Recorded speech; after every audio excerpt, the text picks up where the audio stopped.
আমি আমার বাবাকে অনেক অনেক অনেক বেশি ভালোবাসি। এটাই আপনাকে কখনো বলছিলাম। সরাসরি হ্যাঁ, সরাসরি ভালোবাসি বলা হয় কথাটা না। বলে নাই? হ্যাঁ, আজকে আপনাকে বললো, কেমন লাগছে এটা? হ্যাঁ, খুব ভালো লাগছে। বাবাকে তো কখনো বলা হয় নাই সরাসরি যে বাবা তোমাকে ভালোবাসি। না, কখনো সরাসরি বলা এটা হয় না। না বলতে পারার কারণটা কি? আমরা কেন পারি না? আমরা তো বাবাকে ভালোবাসি কিন্তু বলতে পারি না কেন? আমি জানি না, আমার মনে হয় সবার ক্ষেত্রেই সেম, কেউই বাবা মাকে আসলে সরাসরি বলতে পারে না, কিন্তু হয়তো কাজকর্ম দিয়ে সবসময় বুঝায় দেয় যে আমরা তাদের সাথে সবসময় আছি। কিন্তু বলা তো হয় না।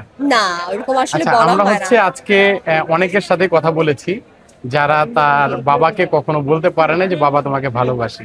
তো এবার ঈদে একটা স্পেশাল জিনিস হচ্ছে যে আমরা এই জড়তাটা ভেঙে দিচ্ছি, আচ্ছা আচ্ছা যে আপনি আপনার বাবাকে একটু জি। ফোন দিবেন এবং বলবেন যে বাবা, অব্যক্ত কথা এত বছরের, যে তোমাকে ভালোবাসি কখনো বলা হয় নাই।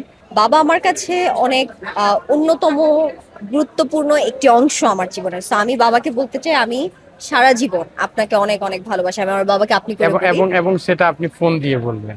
ফোন দিয়ে, আমার বাবা কিন্তু আমার সাথে আছে। তাহলে ডাক দিয়ে তাকে হ্যাঁ, হ্যাঁ, ডাক হ্যাঁ। দেন একটু। আব্বা আব্বা হ্যাঁ, আমি আসলে বলছিলাম আমার বাবা অনেক ক্লোজ আমাকে জীবনে অনেক কিছু আমাকে কখনো মানা করে নাই, এই জন্য আমি আমার বাবাকে অনেক অনেক অনেক বেশি ভালোবাসি। এটাই আপনাকে কখনো বলছিলাম। সরাসরি হ্যাঁ, সরাসরি ভালোবাসি বলা হয় কথাটা না। বলে নাই? হ্যাঁ, আজকে আপনাকে বললো, কেমন লাগছে এটা? হ্যাঁ, খুব ভালো লাগছে। আচ্ছা, বাবাকে এই কথাটা বলতে না পারার কারণ কি মনে করেন? এমনি বলে নাই আর কি, এমনি ফিল করছে যে আমি সরাসরি বলা সরাসরি বলা হয় না, সবসময় ফিল করে, আমিও করি ফিল।